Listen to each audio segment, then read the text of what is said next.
3 exemplos muito comuns no consultório de psicologia que talvez você se identifique.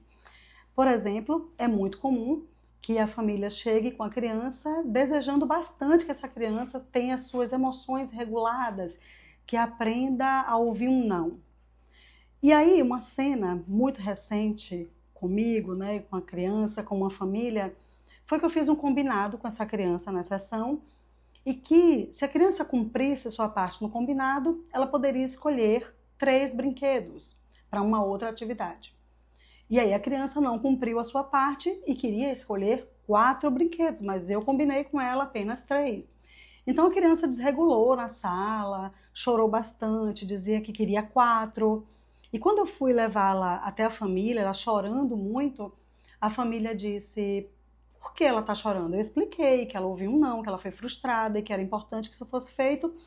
E aí a família da criança fez assim: não chora, quando sairmos daqui a gente compra um para você. Todo o trabalho por água abaixo.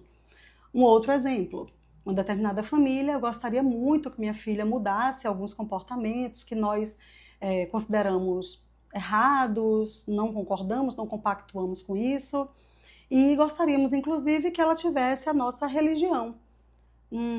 Não dá, gente. A psicoterapia não é sobre ideologias, nem políticas, nem religiosas, e muitas vezes a família quer que a gente molde, modele, como se fosse uma massinha de modelar a mente da pessoa para pensar como a família pensa. Não vai dar, não é sobre isso a terapia. Até porque nós, pais, mães, a gente não consegue se colocar sempre nesse lugar, a gente não consegue pensar como aquela pessoa. Então, como que a gente quer que a pessoa pense como nós se ela é diferente? Um outro exemplo muito comum: uma adolescente que vem em franco desenvolvimento em diversas áreas, inclusive melhorando os aspectos da educação, notas melhores na escola, que era um dos objetivos.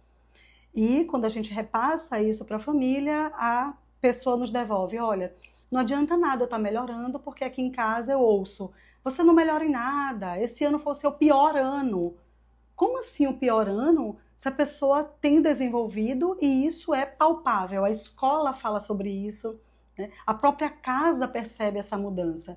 Então muitas vezes a família vai falar ali por hábito, mas a gente precisa ter cuidado com o que fala, porque isso desmotivou a adolescente, inclusive em relação à terapia. Não quero mais, porque não adianta eu melhorar. Se eu aprontar, de repente eu chamo mais atenção. Então a gente precisa ter cuidado, tá, gente? Nós, enquanto famílias, a gente precisa entender que quem está diante de nós é um sujeito em desenvolvimento.